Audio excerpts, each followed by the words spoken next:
Hello everybody, welcome to the United Stand. Welcome to Saturday Night Live with me, Mark Goldbridge, and we like to do it a little bit different. So, you know, it's open season really. What's getting on your nerves? What do you want to get off your chest? I've got a couple things. If we beat them, we're in the top 4. We're only 2 points off this. If that. What about the way we play? I'm going to start off.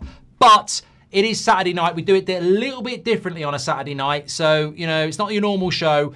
Fasten your seatbelts, get your comments in. I'm sure you're going to drive it as much as me. But I want to start off with, look, get rid, keep, whatever you want to say. I suppose one thing I would say, and I haven't thought it through, is there a way back? You know, do you feel there's a way back for Amorim now? Because if there is, fine. We need to get on board with that. But do you think we've passed that now? Do you think he can come back from this, or do you think too many people have given up? I'm seeing people saying, I just hate the way he speaks about Mainu, Yoro, Dorgu, and then he kisses the arse of Delo and Bruno. I can't stand it. You know, some people are saying, I just think he's ridiculously stubborn, he's ridiculously immature, he's ridiculously naive as a manager. Some people are like, it's not his fault. Let's stick with him. So I think there are levels to this game, and if we beat Wolves on Monday, we would be technically joint 4th. And I think that's the place I want to start with, because I actually think that is the most irrelevant, inconsequential point that people are making. I'm sort of listening to people as to why we need to stick with this. And there's 1 or 2 reasons I agree with, but there's 1 or 2 I think are just miles off. And if we beat and we're only a couple of points off 4th, I think it's the biggest loads of shit I've ever heard. And I'll explain it why, right? You look at that league table, and if we beat Wolves, we are on 25 points, right? And it's such a congested league table this year. And if we beat this and if we beat that, but the problem with it is people don't actually do their research. Because this time last season, we were 13th on 19 points. So we're only 3 points better off than last season, but we're improving. So last season we were in 13th after 14 games with 19 points. But listen to this. Look at that league table. From 5th place to 10th place, it's separated by 2 points. The league table in exactly the amount of games last year, 5th place to 12th place was separated by 3 points. So we had exactly the same scenario last year. It was a congested league table last year, but people are acting like it's different this year. It's the same as last year. And we've only got 3 more points than we did last year. So I don't see this if we beat or, we're improving. I don't think we are. I don't think the league table's any different as well. And my fear is that by the time we hit mid-January, end of January, the league will start to sort itself out, and we're going to find ourselves in a very similar situation to last year. I do also think we're very, very fortunate that Liverpool are shit this year, that Newcastle had a bad start, that Villa had a bad start. I think there's teams that have had a bad start that you wouldn't have expected them to, and it's sort of allowing us to be bordering on relevant whilst playing shit football. But I don't agree with that if we beat or we're only 2 points off 5th, because that completely and utterly neglects the fact that we've got no vision, we're not winning games, and we're playing tremendously bad. And I think those 3 things have to be at the forefront, because we could be second in the league doing that and I'd still have a problem with it. What's the future? Why are we playing so badly? Those 2 things, obviously if you're second in the league, the results are there. But I do think performance and I do think vision are massively, massively important things that some of you seem to want to ignore with, if we beat Wolves, we're into the top 5. We're into the top 5 and what? When are we going to play good football? Because that won't last. Teams that play bad football don't last in the top 4 for very long. It's got to be sustainable. You've got to grow. The reason Liverpool are struggling at the moment is because they're conceding a lot of goals and they're not playing well. The reason Chelsea are a team that you look at and go, they're interesting, is because they're actually developing and progressing. They have a plan. Chelsea do play good football. They're a very young team. They're growing. Liverpool, they look a mess to me. They're not as bad as us. I don't think Liverpool are as bad as us. They've got better players, but they don't look like they look like. I don't know when Liverpool's next win's coming from. So they're in problems. I want to see United.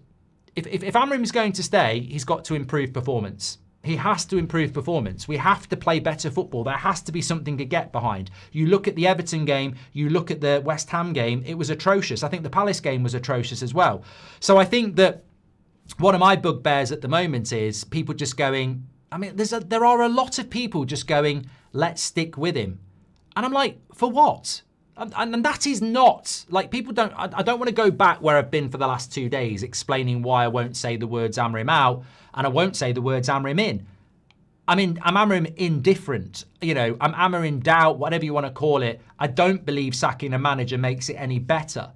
I actually do agree with Beth's tweet. She's getting a lot of shit for it, but I do agree with it. I'd take Unai Emery tomorrow. And people go, well, there's no guarantee of success. No, there isn't, but he's a better manager than Amorim. I would take Emery tomorrow if he wanted the job. I think he'd be a bloody idiot to take it. But, you know, I'm sure many of you would take Ancelotti tomorrow because he's a better coach. I don't think he'd take it either. But the point is, I'm not loyally Amorim in anymore. He's done a lot of things that just make me question him. But I also do not agree that shouting Amorim out, I think it's a bit naive as well. I think, like, well, what comes next? The next manager comes in and he has to use this shit. If you're getting rid of anybody, it's got to be half the first team and the owners. And I can't do that. So I think that exclusively blaming Amorim is somewhat unfair. However, where's the performance coming from? And I think that as a United fan at the moment, I'm actually quite relaxed. I won't be guilt-tripped into stupidity. And I won't be getting into toxic arguments with people who are Amorim in or Amorim out because I actually respect it. I've never been more relaxed as a United fan. I'm not happy, but I've never been more relaxed. I'm not screaming Amorim out. I'm not screaming Amorim in. I'm not saying you're not a real fan if you want to get rid of Amorim. I'm not saying you're toxically positive if you want to keep him. You're entitled to your opinions. I want you to express them. But I need people to understand mine or at least listen. I am not Amorim out because I do not think sacking managers has helped us at all. I think the owners need to change. But I am not backing a manager either that is playing shit football, making weird decisions and is obsessed with players that shouldn't be at the football club and is actually starting them. I think we're in a bit of a mess at the moment and I don't actually see what the way is out. Fortunately, I think we have unfortunately, I think we have a really inept ownership. But because they're so desperate to save their own reputation, I don't think they will sack the manager. So maybe the miracle can happen, but performance is key. Performance has to happen. And I'm very worried about Villa and Newcastle. A lot of people are saying, if we beat Wolves and we beat Bournemouth, at least we're in a good position. If we beat Wolves and we beat Bournemouth, we'll be in the top 5. But what are we going to do against Villa and Newcastle when we lose 2 games in a row? They really worry me. So I think that I'm a little bit tired of the whole, we're only 2 points off 4th. We're playing shit. In a 38-game season playing like this, we won't be 2 points off 4th. Being 2 points off 4th after 14 games isn't that deep when you consider this time last season, we were 4 points off 5th. Hold that. 4 points off 5th last season. 3 points off 6th. It's almost a little bit familiar. You can't see United at the moment, but we're 3 points off 4th at the moment. This time last season, we were 4 points off 5th. It ain't that much of a difference. And what happened last season? Last season was the second half of the season was a car crash. It's where you are after 38 games that matters, not 14. And performance needs to be better. Simple as that. Franklin says, and the news is, yeah, it's not a news show, mate. That's a 10 o'clock show. We've been doing it for 10 years. Saturday Night Live, a little bit different. Weekend, everybody's maybe had a drink. A little bit of a different type of show. It's not a fucking news show. We're only 3 points better off than playing the same teams last year too. Although we did lose against every team we've got in December, says Andy Hale. I think we need to stop comparing to last season. Why is last season relevant? Why do we look at last season and go... I think it's the hypocrisy as well. Like, some of our fans are like, oh, you know what? Don't worry about the fact that we're playing shit football. Don't worry about the fact that the first team makes no sense at all. Don't worry about the fact that we're getting shit results. We're doing better than last year. And then I hear people going, yeah, but we can't use last year. You know, he hadn't had a pre-season. He hadn't had a transfer window. So why are we so why is it okay to compare our results to last season when it suits? But then last season, people were going, well, we can't count it because he's not had a pre-season and a transfer window. I think last season's in the bin. I don't really care about last season. The point is, last season wasn't that much different to this season anyway, when you think about it, on league position. But this season's what matters. He's had a pre-season, he's had a transfer window, and we're 3 points better off. And we're playing crap football. Is that enough for you to go, we're heading in the right direction? Because last season was ridiculous. We've had a pre-season, we've had a transfer window, we're 3 points better off. Is that progress? That's up to you. Amorim era reminds me of Rangnick's time. Thoughts, says Zaid. No, you know what? This is a good question. I saw somebody talking about this on social media this afternoon, and they basically said, since Sir Alex Ferguson was in charge, where would you put Amorim out of all the managers that we've had? Now, I mean, you can answer that. It's not an exclusive thing. So you've got David Moyes, you've got Van Gaal, you've got Mourinho, you've got Ollie, you've got Rangnick, you've got Ten Hag. So you've got 7 managers, and then you've got Amorim. Where would you put Amorim? Factually, he's the worst. I think he's got I don't know whether David Moyes had a worse win ratio. I can't remember, but factually, he's probably the worst. Rangnick probably had the worst win ratio, actually. But the thing about Ralph Rangnick is he was very vocal about what needed to be done. In many ways, he was the most vocal manager accurately than anybody else. But the results were crap under Rangnick. So, in your opinion, what causes us more damage, says Patrick Lynch? Keeping Amorim for the season or changing manager mid-season? Given how things got worse previously with mid-season changes, I don't know what the right decision is. Patrick is always the voice of reason, and I think this is a great point as well. I have said this before. I'm very angry, Patrick. I'm very angry about how we're playing. I'm very angry about the team he picks. I'm very angry about some of the things he says. But I'm more angry with the ownership, and I'm more angry with the players. And it is a three-way street. And I remember in the international break, I said, look, Amorim has to take some of the blame, but I don't apportion him with the biggest blame. I would say that Amorim is probably 30% responsible. The players are probably 30% responsible. In fact, I would change that. I think Amorim is probably 25% responsible. The players are probably 30% responsible. And the owners are 45% responsible. Yet we'll get rid of the person who is least responsible. And because the reason that is the owners won't sack themselves and they can't get rid of the players, it's too expensive. So basically we get rid of the guy who's easiest. If I run a business and I've got three people responsible for its failure, do I get rid of the person who's least responsible? No, I don't.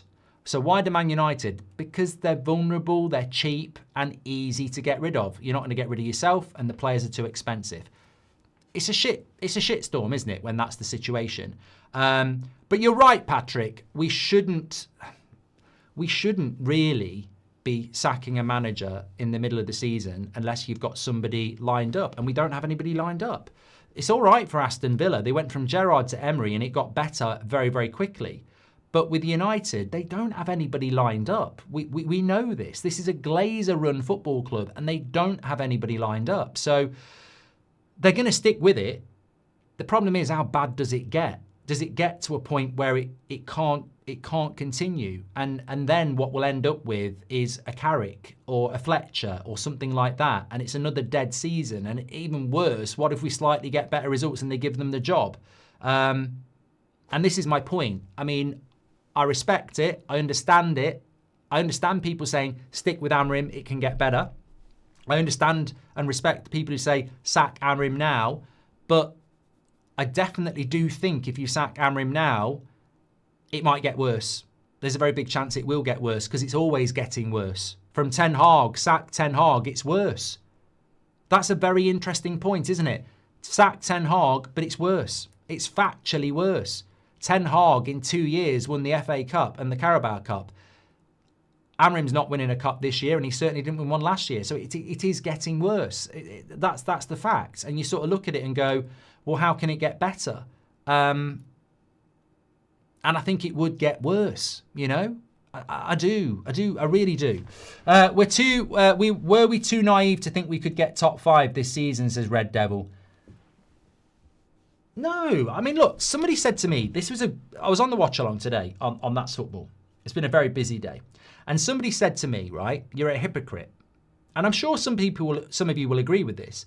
They said, you're a hypocrite because at the start of the season, you said 8th would be a good season. And I said, that doesn't sound like the sort of thing I would say.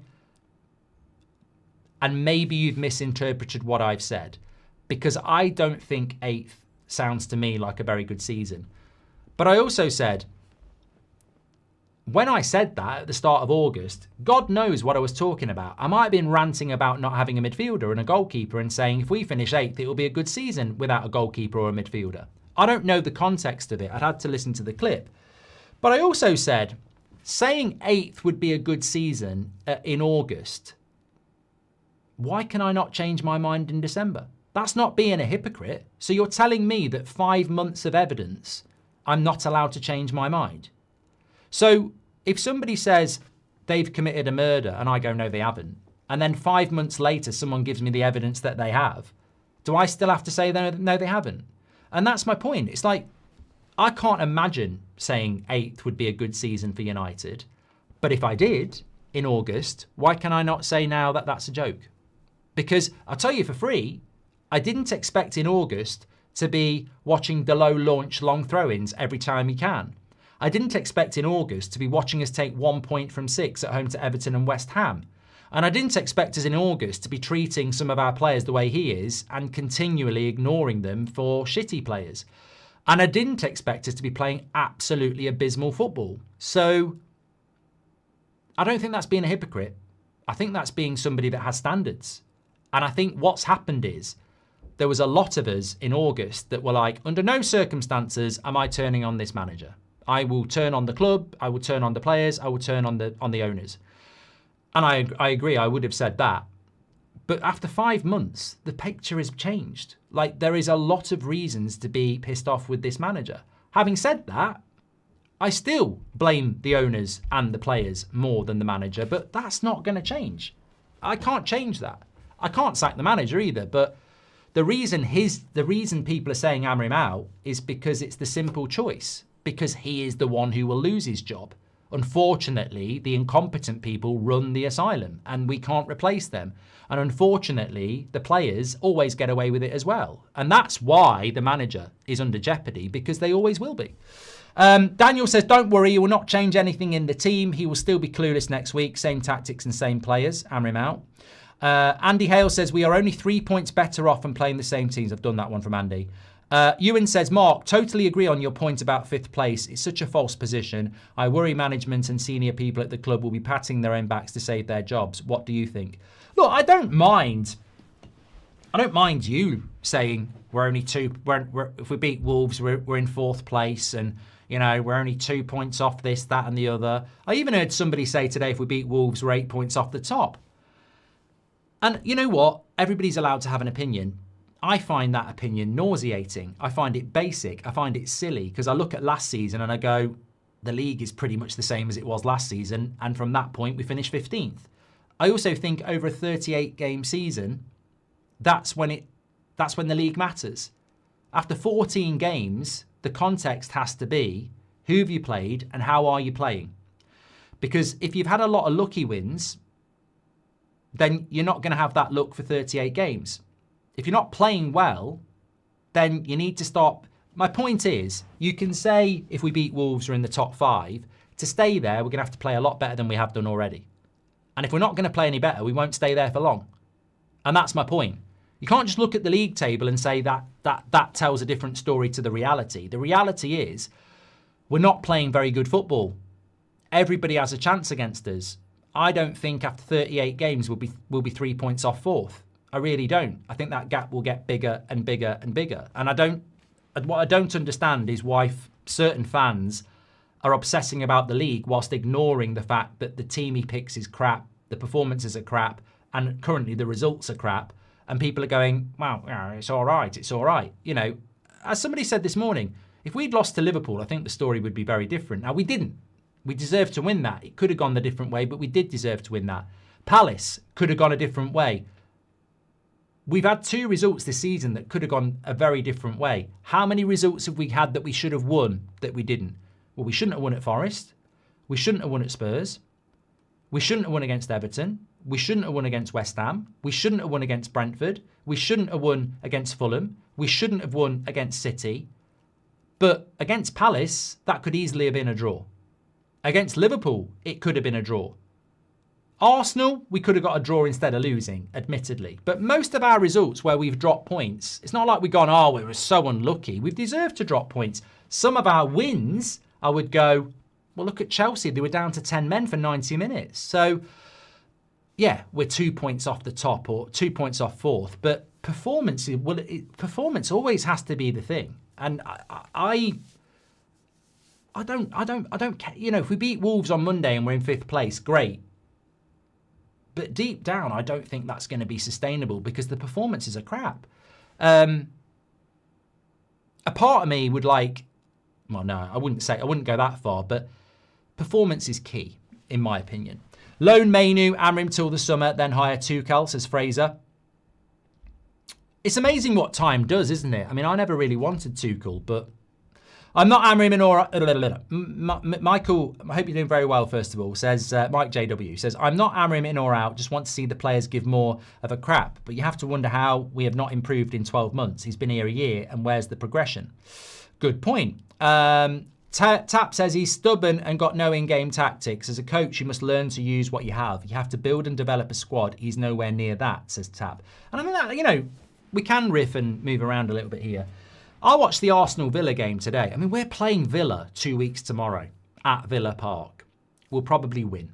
People will go, we've got no chance, got no chance. But we'll probably win because we'll look at that game and go, Villa are in a title race. They're at Villa Park. They're a better team than us. They're going to batter us. We'll turn up and we'll probably bloody win because that's what we do. However, that's not what I was going to talk about. I'm watching Arsenal-Villa today and I'm like, first half, Villa, really good. Arsenal, toothless. Second half, 2 substitutions for 10 minutes, Arsenal all over Villa, 1-1. Emery then responds with a tactical change and Villa come back into the game. And I'm like, hold on a minute. In the space of an hour, I've seen this game shift dimension 4 times on tactical switches by the manager. How often do we see that at United? How often do we see a double substitution at half time? Arsenal weren't even playing bad. Arsenal weren't playing bad at half-time. They were just losing 1-0. And he changes 2 players. And I'm like, you know what? We never do that. We never do that. How many times do we go in at half-time and go, that's the worst half of football I've seen from Man United since last week. And we don't see any changes. And I'm like, wow. You know, and it's not that uncommon to see in the Premier League managers making substitutions or tactical tweaks at half-time. And we don't do it. We don't do it. No matter how badly we're playing, we don't make those types of tactical shifts. And we get a lot of blame about our substitutes not being good enough. But when you think about it, those substitutes come on. Most of the time, they're not getting many minutes. And secondly, we don't really see any tactical shift. It's more like you go on for him, you go on for him, and let's carry on. I'm willing to wait until January, see if the board back him. If not, then needs to go. Too stubborn to change the team, says Ray. A long day of streaming. Well done, Mark, says Marble. Thank you very much for your super chat. And Quantum says, I said it 2 years ago. Say hello to the new boss, same as the old. This is why I'm manager agnostic. Till we get rid of the cancer, no point. I completely agree. And the cancer is the people at the top. Kent G, welcome to the members club. Thank you very much. But I think that just going back to what Ray said, giving him till January, I almost feel like I wish I could hit the fast forward button, but part of me does continue to say what I've said for a long time. I'd like him to get the season just to see where we are. The problem with that is twofold. One, it's really hard to watch a Man United game at the moment. You know, it really is not enjoyable. Thinking about having another, 25 games and the FA Cup is difficult to sit through that many games. Secondly, what if we stick with it and we're not in Europe? I mean, another year out of Europe is going to kill us financially, but also it's hard, it's hard being a United fan waiting week to week. I'm not used to that. So, you give him the season and it all goes to shit. And you sort of look at it and go, well, we're only 2 points off fourth. If you gave a manager a chance now, he might get it. That's the flip side, isn't it? I've never even thought of that. People are going, oh, we're only 2 points off fourth. Well, maybe give it to a manager who can do something with it then, But look, I would like to see him get through the season and get European football and be given midfielders in January and in the summer and produce the miracle. It would be an amazing comeback, and it would be, against the grain of sacking managers. Again, I would say that's not good leadership from the board. I don't think the board are sticking with Amorim because they think he's going to succeed. I think they're sticking with Amorim because they're saving their arse. I think Wilcox, Barada and Sir Jim, it must be a very boring boardroom when you're talking about the manager, because all of them walk in and go, we need him to succeed or we're fucked. There's nobody in there going, he's got to go, the football's crap, he's losing the dressing room, he's losing the fans, it's really, really bad, it's worse than last year. There's nobody in the boardroom doing that, because Wilcox, Barada and Sir Jim all desperately need him to succeed. Well, that's not a democracy, is it? That's not got the best interests of the club at heart. If there's no voice in there saying get rid of him, then it's just a bunch of voices saying keep him because we made the mistake and we need to protect our mistake. So I think he will be safe. I think he will be safe until January. And if you get through January, I think he'll be safe until, well, we did sack Moyes in March. But the big question is, can he get his European football? And at the moment, he can, because the league table suggests that teams like Brighton, Spurs, Sunderland, Palace, Everton, they're not really going to be in for Europe, I don't think. But the minute Liverpool and Newcastle get their act together, if they get their act together, I think the top four at the moment look very good. So there's one space up for grabs, and Newcastle and Liverpool could find form at any point. Spurs even, I don't expect it, but... H. Gunner, thank you. Welcome to the Members Club. Really appreciate you. Thanks for getting involved. Hi, Mark. About Amorim not getting sacked, you said he's safe if he finishes eighth. That's where it came from. First ever super chat. Love from India. Well, I do remember saying that. Kosh. I was like... I've always pitched United between 5th and 10th this season. The lowest I've ever done. I've never not put us in the top four. I do remember saying I've got United somewhere between 5th and 8th. And if we got a decent midfielder and a goalkeeper, I felt we had a chance of 5th. And look, I still do pitch us in between 5th and 10th. And I think somebody said to me, what do you think it'd take for him to get sacked? And I said, if he gets 5th or 6th or 7th, you would be in Europe. So I think he would be definitely safe. If he gets 8th, I think they might look at it and give him another season. 9th or 10th, he might be in trouble. I think 8th, playing like this, would be very difficult. Very difficult. And I suppose that's the thing that we just don't know about, is it? Performance is key. It's not always about where you finish in the league or how many points you've got. It's about the vision that you're showing to your fans. If you finish 8th and you're playing good football and you've got a few prospects that are doing well and are going to get better, that's very different to finishing 8th playing crap football with, players that aren't part of your future. So, there's always going to be context, I suppose. Cheers for today, Mark. Keep up the great work. Thank you, Nath. Hope you're doing well. We're worse now. Last year Inanna was costing us, says Parker. I survived a bushfire tonight in Australia. It made me so grateful for life and to be able to enjoy the things like the United Stands. Alan, I'm so happy that you survived a bushfire tonight. That sounds incredibly scary. And thank God you're with us. And thank you for being part of this community. H. Gunner says they're all to blame. Amorim isn't punishing players playing badly, and the board is not managing Amorim and the players, losing faith in it all. Well, let us know. Look, what I want to know is, and we've got the time, how are you feeling about it? Because I don't think you can be indifferent on something that you care about. I've said this to people about different things before. I've been in positions, work, family, friends, and, it's been, a tempestuous situation, and I've gone, well, what's your opinion? And people have gone, I'm not getting involved. And I've went, do you care about that? Yeah. Well, you can't just say I'm not getting involved. If you care about it, you can't sit on the fence. You've got to have an opinion. So what's your opinion? What is your opinion on things at the moment? How's it making you feel? And what do you want to happen? Alan says, I'm on the fence but frustrated, but how is it out there? I'm not on the fence. I refuse to be on the fence. It's not how I am. I'm not on the fence. I'm just not in possession of the facts. If United had a viable, decent replacement and I knew about it, maybe I'd just make that change. If they sacked Amorim, I don't think he'd have much of a complaint, really. I don't think he would.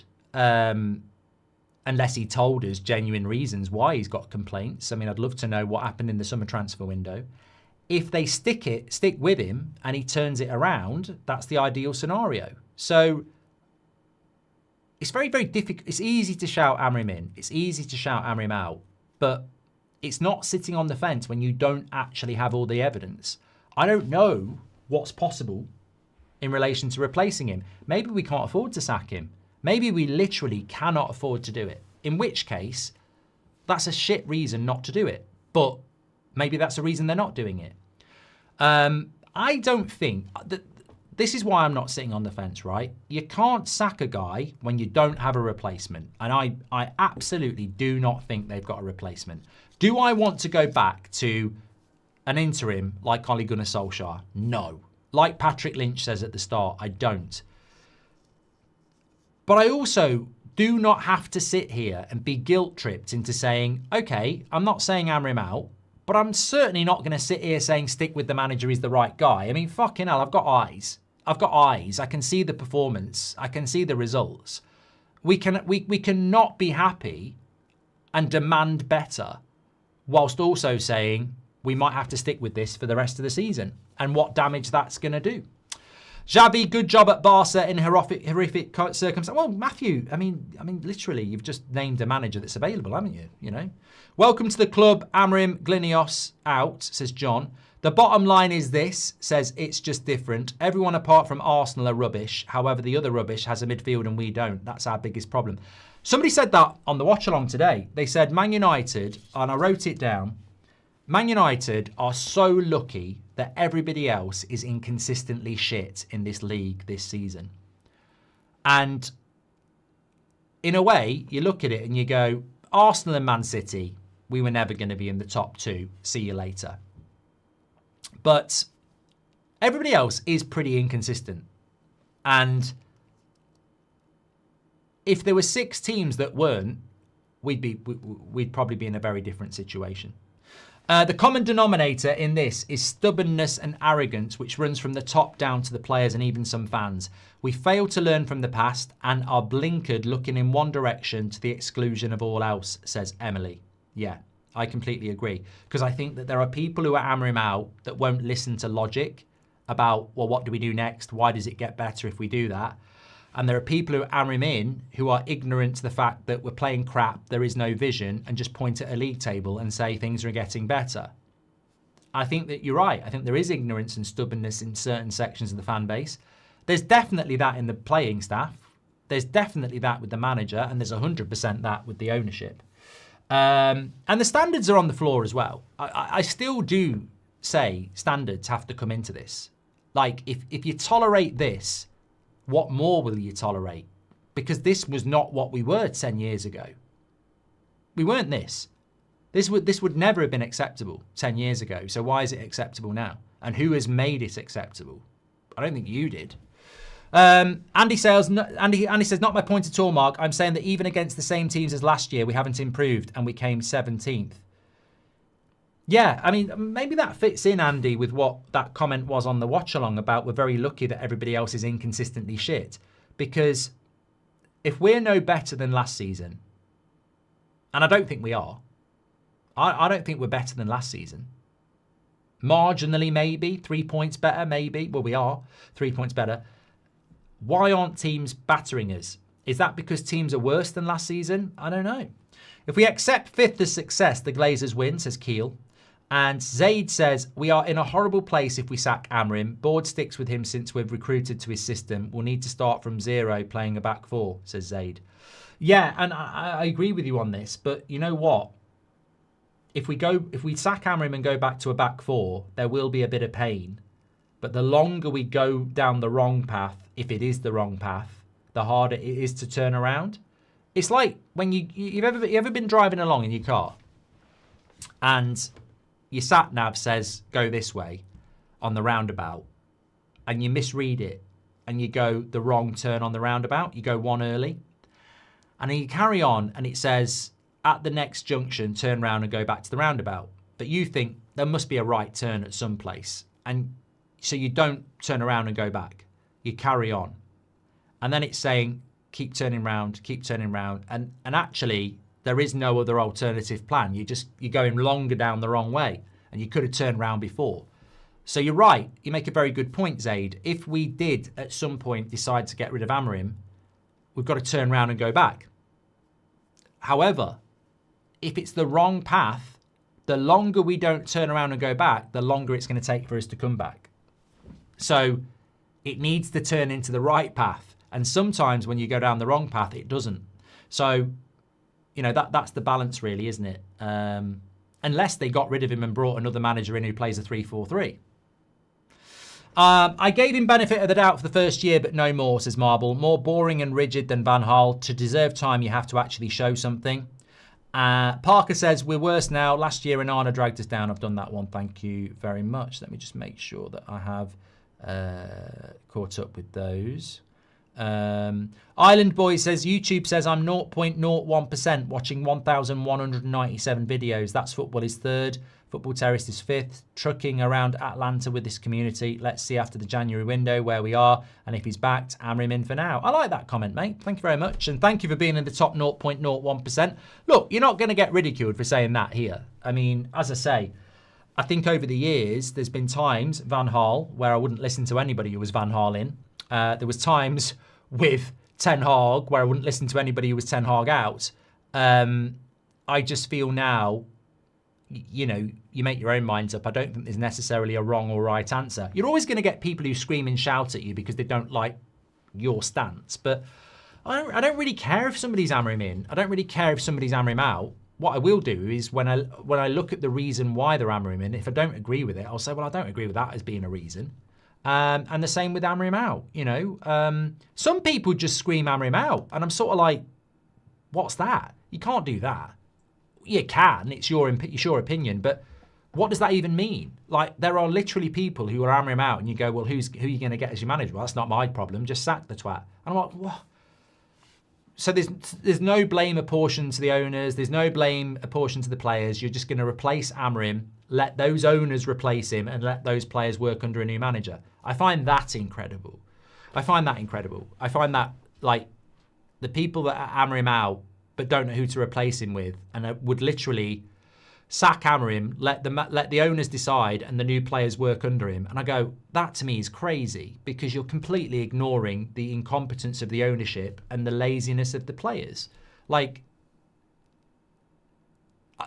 you know what? I suppose what I'm saying is, if Amorim was to be sacked and I had anything to do with it, I'd only be okay with it if the manager coming in was decent.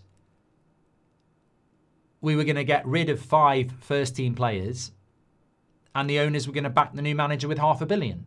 That, I would probably go, okay, but that should have happened with Amorim. Why didn't it happen with Amorim?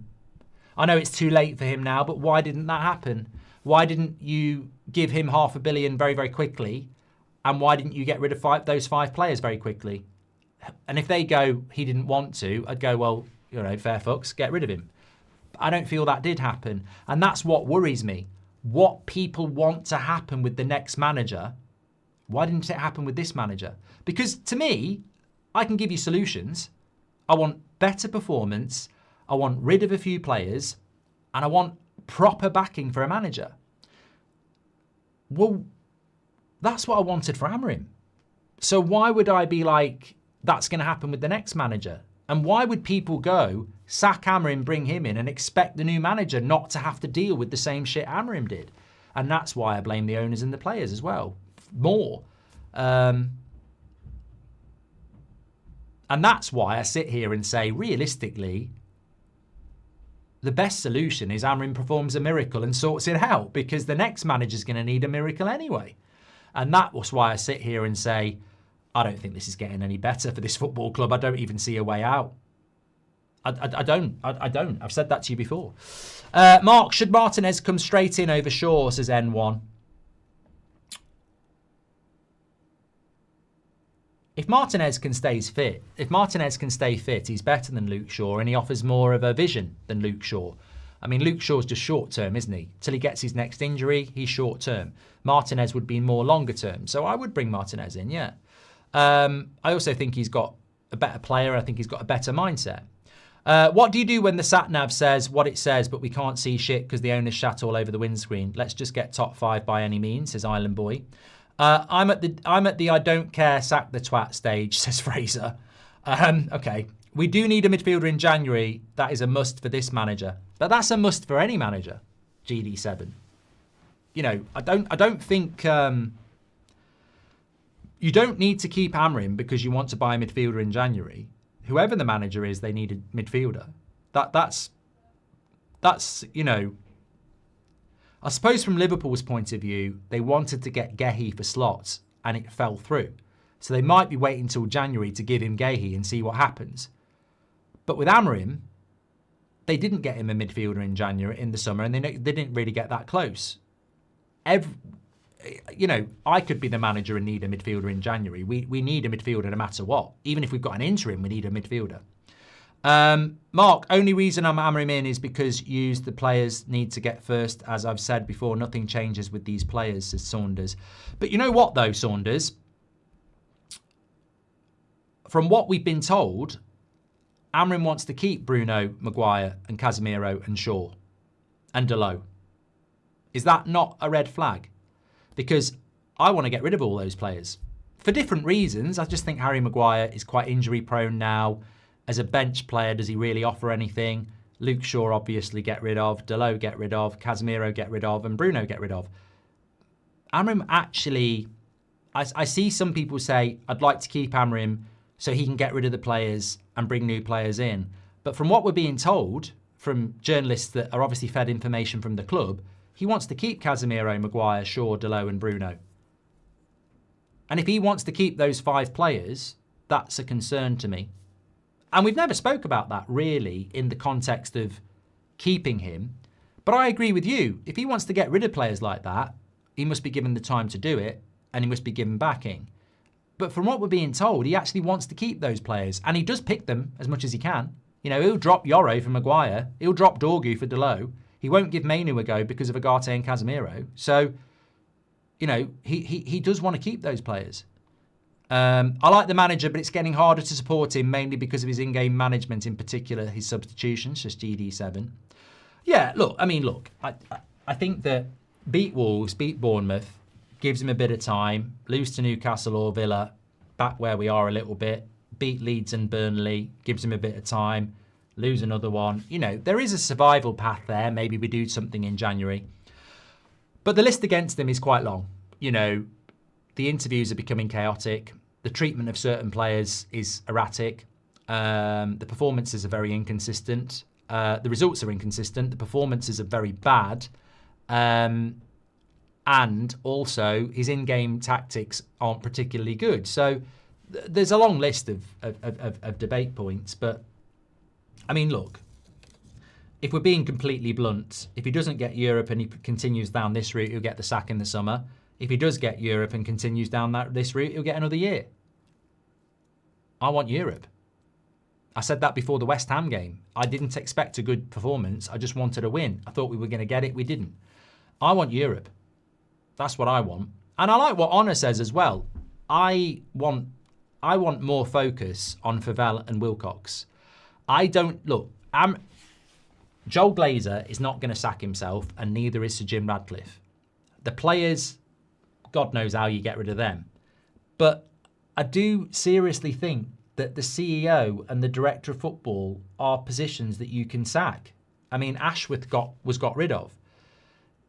That type of a get rid might work. It might do. You know, they've not had a very good time at Man United. Realistically, I don't think they have. So maybe you make changes there.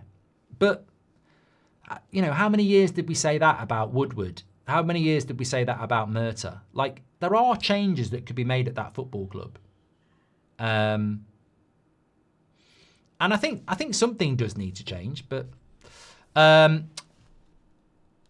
Amorim makes worse subs than a vegetarian Subway, apparently. He's had the team walking dogs at Carrington to experience keeping hold of a lead, says Liam. If INEOS were to go, would Amorim survive, says Brandon? No. I mean, most new owners want their own guy anyway, don't they? We're not getting new owners, are we? Let's be honest. Grimsby and Everton games proved that the main issue is the players. I agree with all the points you make about Amorim's decision-making, but those are games the players should be winning with no manager, says Sceptical. What did you think about the after-match video? I've seen this. So after the game on Thursday, Amorim walked onto the pitch, shook hands with the referee, and then was, you know, walking around. Somebody even did a slow-mo of it to try and make it look more dramatic. I didn't read anything into that. I didn't. You know, I think people were trying to say because he didn't handshake Bruno and Mbeumo, you know, there's something going on. But we saw Mazraoui's interview. I think ultimately, I don't necessarily think that is anything. I mean, what worries me more is that Amorim doesn't talk to the players in the dressing room after. He waits till the next day. I find that incredible. If I was a player and I'd bottled a lead and the manager wasn't going to talk to me till tomorrow, I'd be quite happy. I'd be thinking, I'm not going to get, but he's not going to have a go at me then, is he? He's going to have a sleep and then he's going to be more measured tomorrow. I'd be more, as a player, I'm getting away with it. I'm getting away with it. If my manager's not going to come into the dressing room after the game and he's not going to speak to me till tomorrow, I'm getting away with it. And apparently that's what he does. He said it in an interview. I'd be more concerned about that than the way he's walking around on the pitch.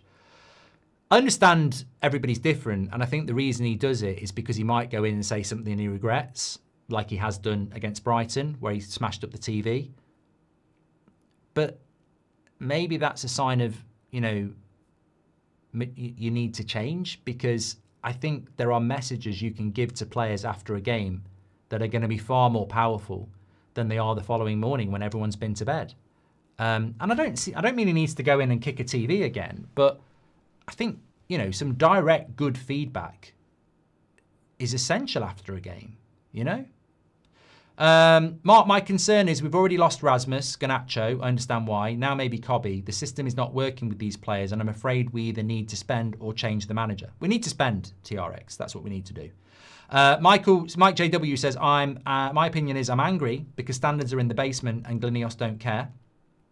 I don't think they understand what this... I think the problem is, Mike, the INEOS, Glazers, whatever, they don't care. But even if they do care, they don't understand what the standards are because they're not real fans.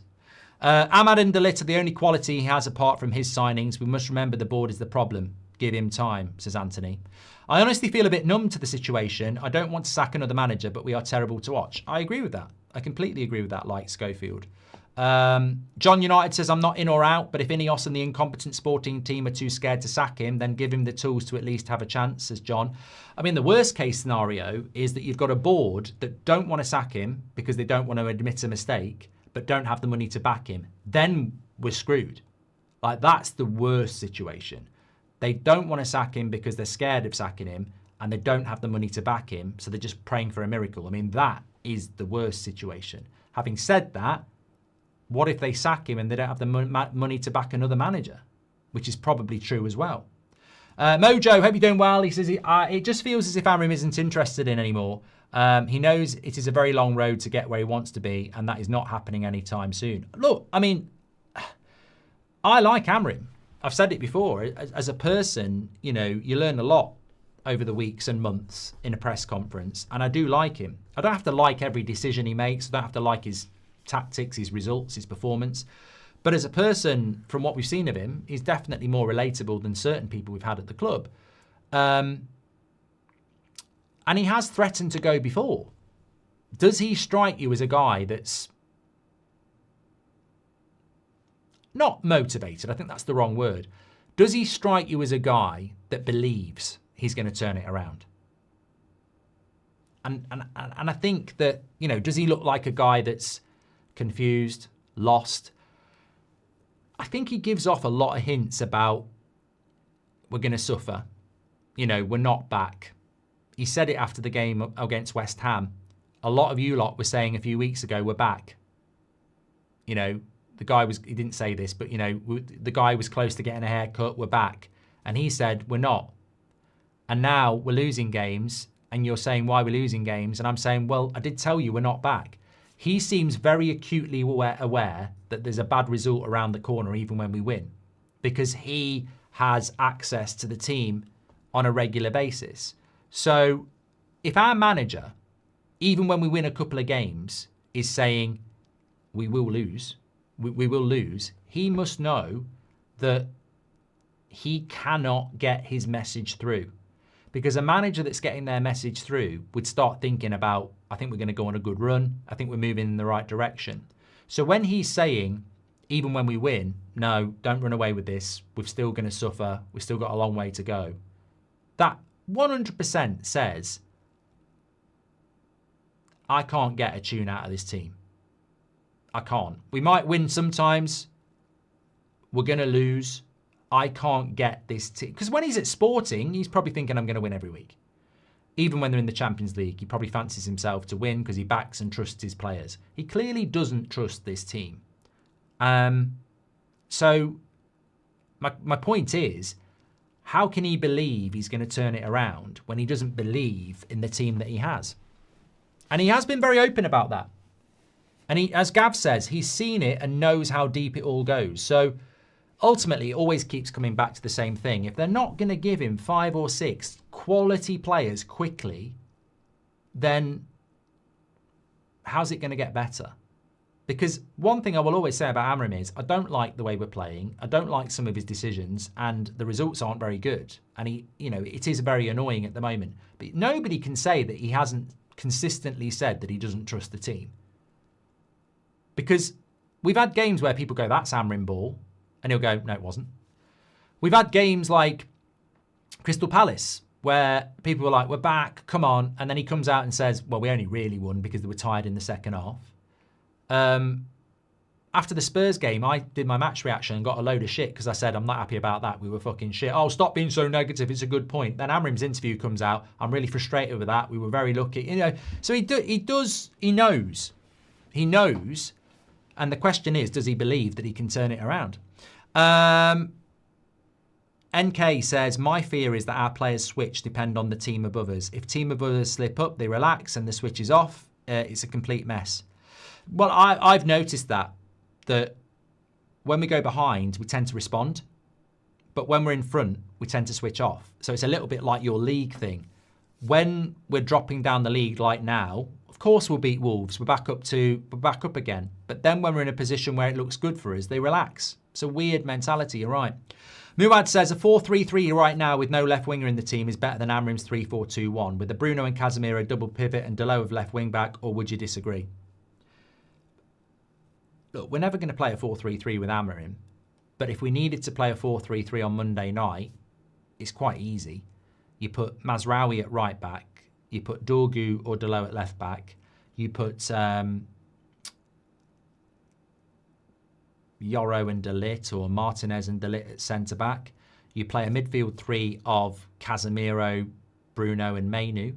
You put Cunha on the left, then Mbeumo on the right, and you play Xerxes up the front. In fact, I've got Ahmad as well, haven't I? I could put Ahmad on the left.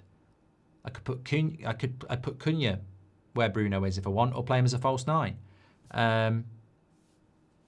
In a way, 4-3-3 still suits this squad better. Well, actually, forget that. 4-3-3 still suits this squad better than a 3-4-3. Let's be real. You know, Luke Shaw could probably play left back in a 4-3-3 because he's got a left winger in front of him. He can't play left wing back and do both. You know, Martinez can play centre back. Yoro can play centre back. De Ligt can play centre back. Mazraoui can play right back. Mbeumo can play right wing. Ahmad can play right wing or left wing. You know, the team is trying to be trained into a 3-4-3, but they're still more of a 4-3-3 team. I mean, they are. Sumo says, Amorim is significantly worse than the team since he arrived. Tepid, boring, inflexible football. Brilliant players like Mbeumo and Cunha dragged down to mediocrity. He needs to be sacked, says Sumo. Thank you very much for that. I'm playing devil's advocate. He's playing this way because it's our best shot at winning with his formations, says Football Analyst. Luke says, every manager has had the same people above them. I don't get why the fan base is relaxed against the owners since before Sir Jim came to the club. Something happened, masterstroke by the Glazers, but something happened when we got INEOS that killed everything. Like Glazer out movement, protests, everything died the minute Sir Jim came in. And I don't know what it is. I don't know whether it's because, I don't know. I'd be speculating. I don't know why. But it all went out the window. Because when you think about it, if the Glazers were still in charge exclusively, this is the worst we've ever been. And I think it would be chaos. I think there would be protests every week. I think it would be absolute chaos. But that change in ownership structure seemed to reset everything.